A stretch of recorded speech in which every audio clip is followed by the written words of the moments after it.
கட்சியில் இருக்கக்கூடிய முன்னணியில் இருக்கக்கூடிய முன்னாள் அமைச்சர்கள் எல்லாருமே ஊழல் குற்றச்சாட்டு, வருமானத்திற்கு அதிகமாக சொத்து குவிப்புன்ற பேசிக் வழக்குகள் இருக்கு. எடப்பாடி பழனிசாமியை நினைச்சா கூட அவங்கள கட்சியிலிருந்து நீக்கிறது அப்படிங்கிறதோ இல்ல அடிப்படை உறுப்பினர் பதவியிலிருந்து நீக்கிறதுங்கிறதோ முடியாத காரியம். ஆனா இப்போ ஒரு சூழல் எல்லாருமே வெளியே போற மாதிரி வந்திருக்கு.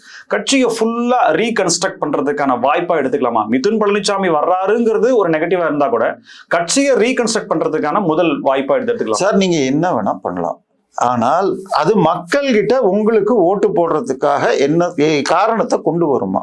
விழுப்புரத்துல பசுபதியை கொண்டு வராங்க சார். இப்போ சிவி சார் இல்லன்னு சொன்னா கூட பசுபதி ரொம்ப ஆக்டிவா இயங்குறாரு. சிவி சார் ஒரு பிரஸ் மீட் கொடுத்தா அதுக்கு கவுண்டர்.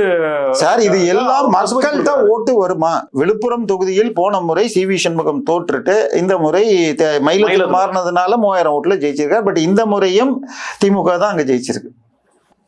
இதை பொறுத்த வரைக்கும் நீங்க மாத்தி 4 பிரஸ் மீட் கொடுக்கலாம், மீட்டிங் போடலாம், அதெல்லாம் ஓகே. மக்கள் கிட்ட உங்களுக்கு ஓட்டு வாங்குறதுக்கு தகுதி இருக்கிறதா? நான் சொல்ல தகுதிங்கிறத விட கவரும் சக்தி இருக்கிறதா? இல்ல சார் அதுக்கு ரொம்ப கஷ்டமான, கிட்டத்தட்ட அண்ணாமலை செய்தது போன்ற ஒரு முயற்சி பண்ணணும்.